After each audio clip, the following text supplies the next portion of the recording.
chekutanga tingoti kuZimbabwe hatina president. Zvavangofanira kuti pakanzi transport system kuZimbabwe tinane ku transport system tine mishikashika. That's the same thing chiri kuitika. How come kuti munotinyadzisa kudaro kuti you guys are celebrating 45 years of independence muchipinda muri madhaka makadaro? Why?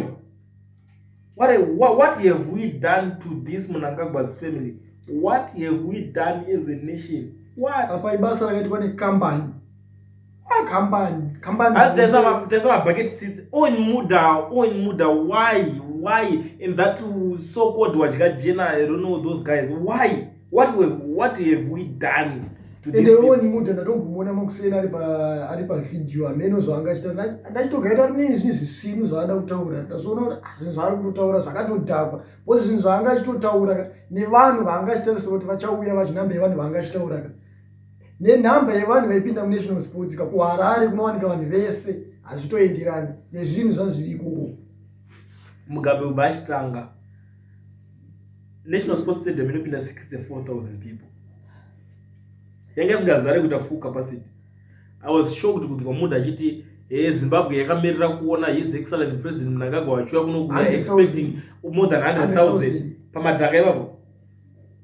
Kuti vagare patuma bucket seats tokaiswa toto. Ende chimwe chinhu chanyanyodondirwadza. Ndaona matimu ebhora chaiwanga chitambo kuko. Vanga vachitotambira muchiground chine mazimvura. Masoja checho enyika anotoremekedzwa. Anga achitofambiswa muzvimvura masoja enyika. Asi chandinetsa iye Mnangagwa paasvika nemukadzi wake. Iye Mnangagwa angakaisirwa umbrella. Mukadzi wake angakaisirwa umbrella. Asi mamwe masoja ese anga ari mumvura. Amene kuti Mnangagwa wacho akanyanya kukosha zvakaita sei. Bozi kana tichiti ndezvebasa haanidi kuisirwa umbrella. Bozi mamwe masoja tombori pamwe anga ari pabasa ndezvebasa. Saka iye ndezvebasa futi ngaanayo achita zvebasa. For real. Mnangagwa kana ari serious, but Zimbabweans ese ari kusafa. Mnangagwa must suffer the way we ordinary Zimbabweans are suffering.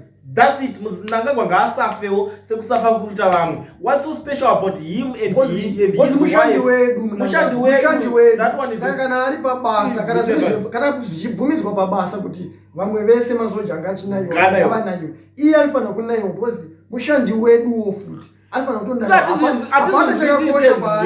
Hapana, aiwa, what it's fine. Tona ngoti what pamugono kuti president ngatimu respect as a first citizen what komukadzi wake tomu respect akamira sana. Akavoterwa nani? Chichanoziva kusvika 60 million ekuti achienda achinobika madora, achinotamba pada, achinotamba mahumbwe nevana vadiki, spending a lot of money, wasting money. Why can't they fix the roads there? Iko zvine zvimota zadzichinyura dzichienda ikoko toswera tichinzi tikuda kusekera chiche vanojairira. What's that? Ene chimwe chinhu chanyanyondirwadza ndaona mavidhiyo evanhu vanga vachipiwa mvura, vamwe vachipiwa zvimakatoni zvemvura zvese, ende vanhu vacho kumhanya unopiwa zvimakatoni zvemvura unge vari kupiwa zvisvisvino.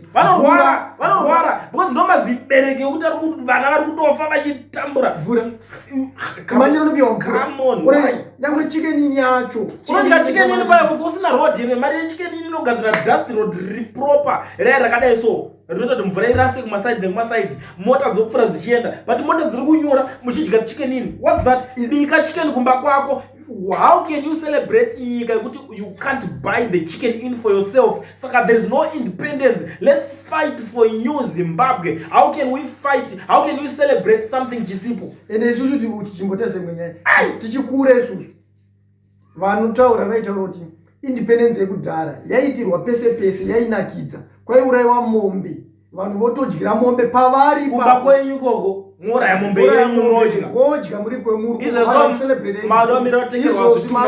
Izvo zvakukwidzwa bhazi kunodyiswa chicken chavasingazivi chaurova nani. Ndozvo zvavai kunodya izvozvo kuti havachakwanisa kuitenga chicken yacho vakuita yekunotengerwa vopiwa kwidzwa chibhazi chemahara. Already yonokwidzwa bhazi remahara distance resero kuri kufa mabhazi anongodonha murodhi. Unofirei? Uchiendepi? Ini nangu I don't have any problem pakukuta problem yandinoona ndeyekuti bhazi racho radiwa petrol mari yachabva kupi? Bosi mari yacho iri kudirwa petrol yakawandisa. Zvimwe zvinhu zvetiri kuda munyika hazvienderani. Munyika mune zvinhu zvakawanda. Ene chandinetsa paicelebratewa pachinzi takapedza kugadzira rodi. Pandazoona mvura. Rodi yacho ndeipi? ende ndatona nzingobona dzacho dzefompe dzadzakanyura saka rodi yacheka ende chinondinetsa ndechekuti iye Mnangagwa wacho paanoona zvinhu zvichisendwa pamasocial media haana foni here. Mnangagwa ane foni kana haana foni. Mnangagwa haana foni. Page area kana chokwadi unomanagwa. Mnangagwa achagonoshandisa foni. We can't say that. Haana foni Mnangagwa. Let's be very honest. Ana Mnangagwa ndo vanongora vakuru vema-CIO kubva kudhara vakuru veintelligence. Chakatoti asvike pari pepe akabvira kudhara achiprotecta Mugabe achita se vakomana vayo vanoziva zvese zvikuitika munyika nemusoro izvi anotoziva kuti vanhu vautaura zvakati zvandatoita izvo vanhu vakuti zvakati zvekuti marodhi akaningina azoratidzwa kudhara weya kare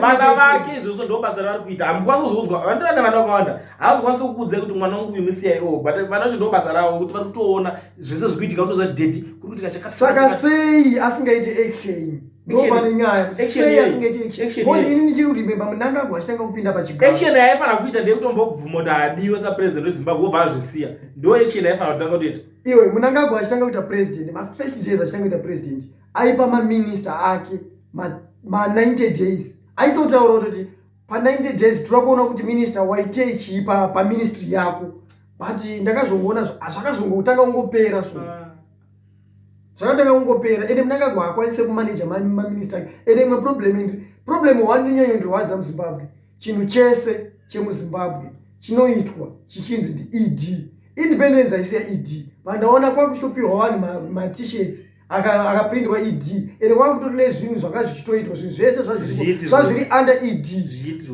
just independence aisiya ED kana tichitaura zvevanhu vakaenda kuhondo kutori nevamwe vanhu vakafa ED kanyana kake pavanhu vakaenda kuhondo kutori nevamwe vanhu vanotorema vakatoenda kuhondo vamwe vacho vakatofa ende zvinhu zvavakafira nezvinhu zvakutoitwa hazvienderani ED uyo haana basa uyo ende vanhu vese vanomuprotecta veve titori nevamwe vanototyora muzura vakaona ED kuita kutyora muzura pese pasangana na ED vanhu vanotyora muzura we don't want them next to it. Listen, those guys they know kuti vari kuita everything fake like that so stupid guy what do you call him chimpanda chisina nebasa rese hanzi John Fan Masquare I mean whatever I don't know the name ndikwasodedza zita rake unotyora muzura uri qualified une ma-PhD ma-MBA unenge achiimba wotyora muzura uchimhoresa vamwe vese vasina kana ma-PhD nechinya havasi kutyora muzura iwonzo watyora muzura why are you tyora muzura ende kwanotaziva kuJennifer Muskwere paakatanga kutyora muzura ane nyaya yaakabvondorwa yema-PhD ari kunyepa ndire ma-PhD ubva abvondorwa kunzi iwewo hakuna kana PhD kana 1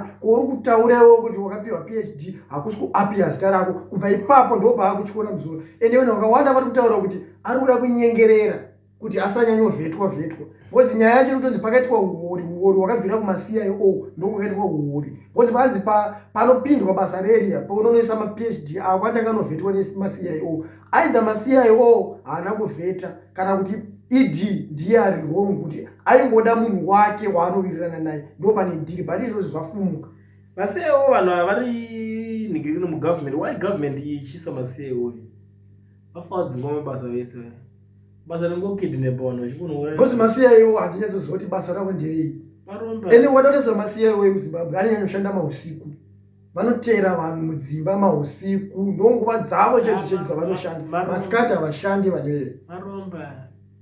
Ndakanzwa imwe nyaya so yomwe munhu hatisi kudatora kana zita kana one handiti munhu iyeye achiti ndiri kuSouth Africa but ndakasvika ndikabva ndatorwa nema-CIO ndo vakazondidididi vakazondidii tikazoti takuendesa namapolisa anopenga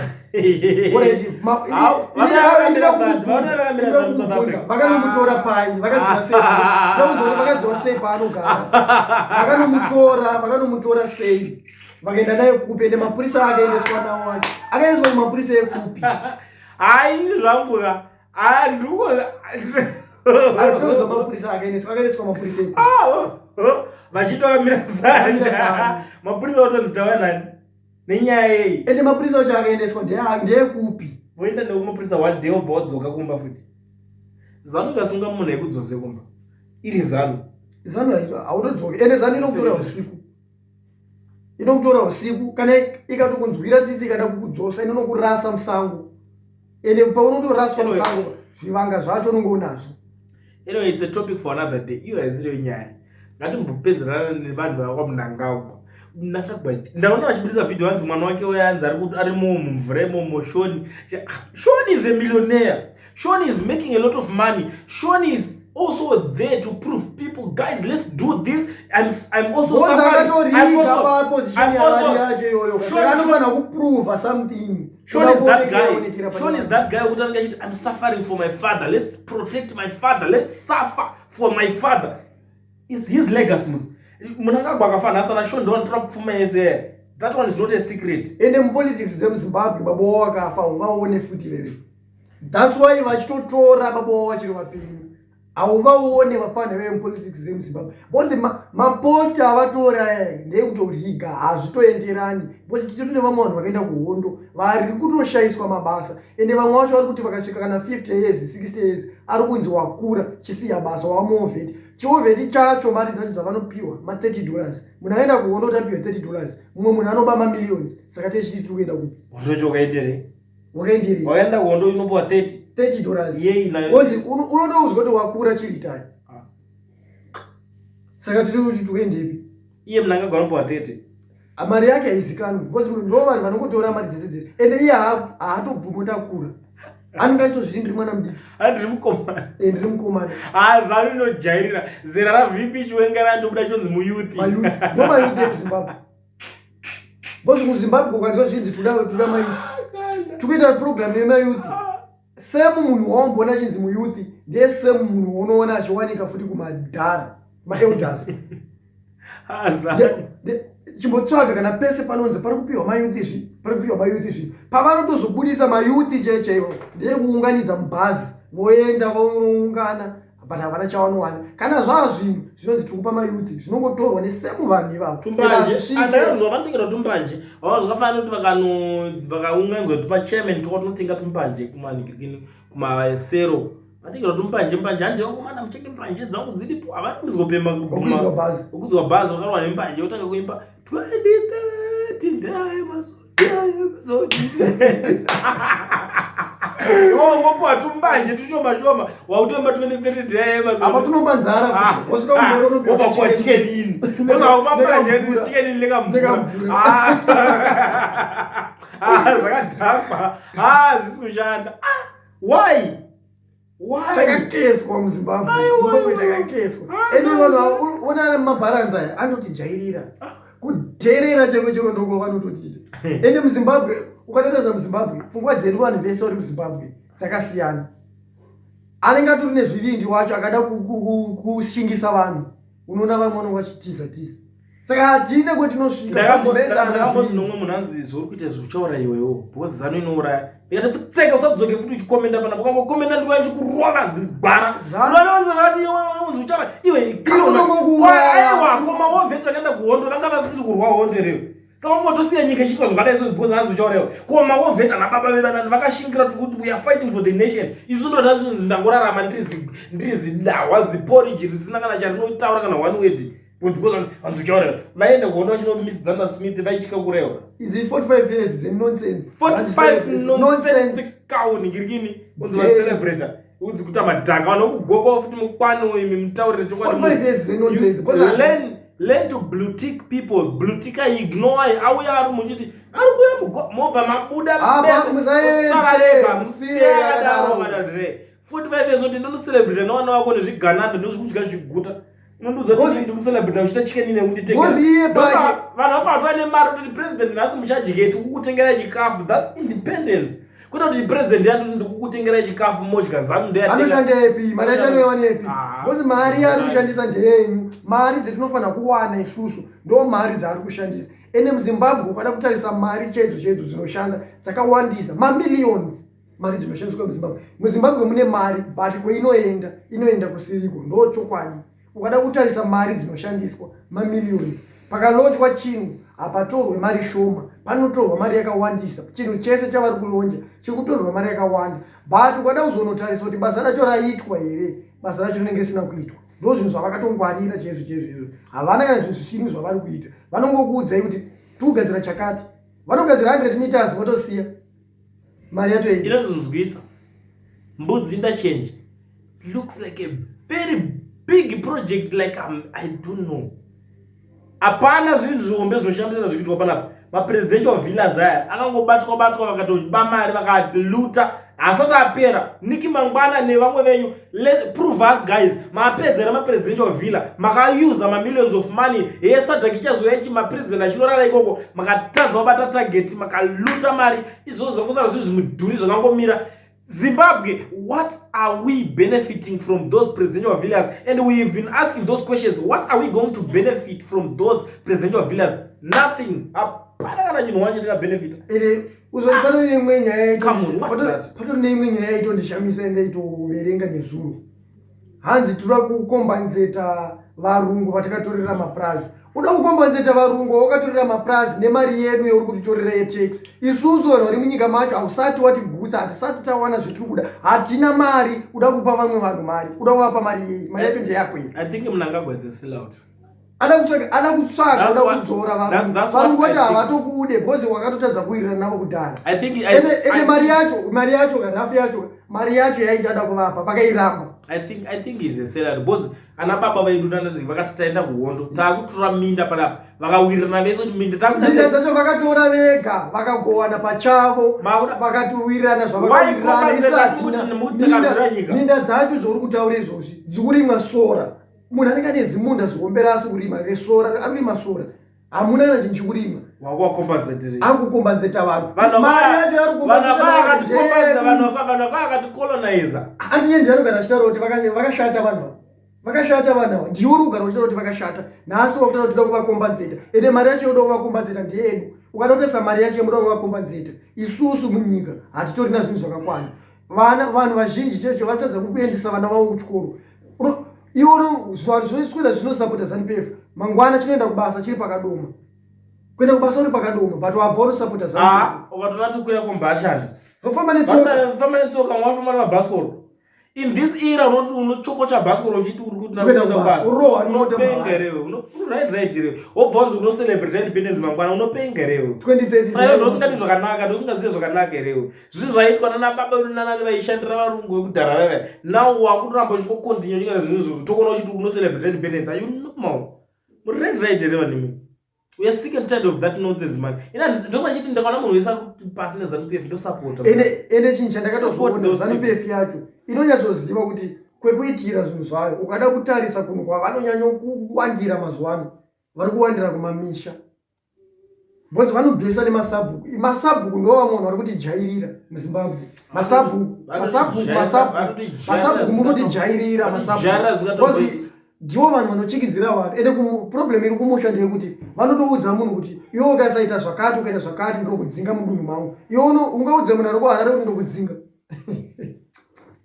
masabhuku ndikauya ukoko masabhuku unganidzinga muHarare inini ndaenda kumusha handitongena sabhuku bose haana chaanonduza anonduza anondidzinga pai ini ndenda shanyi ndinenge ndashanya ende inini ukanditisa zvinhu siri kuda ndokuita zvimwe zvacho usiku ndirongomuka ndakatodhiraivha ndakadzoka kuHarare handidedzwe kwasabhuku infact handitoteereri ungateerera munhu ari kuti ini ukatopfeka regali yeZANU hachatokuteereri chero kana uri kaita ani kanotani sabhuku wangopfeka njeza zvimasabhuku zvacho zvikutambura azvinangana zvinhu zvezvinopiwa chimbotezoti masabhuku achari kupiwei chii chavari kupiwa masabhuku echinherera iwe takatomboshamisa takatombosvika umwe musha kutoona zvimasabhuku munhu wekuti anokudza kuti pakafiwa panhamo mukauraya mbudzi musoro wese ndewangu makumbo ese ndeangu panhamo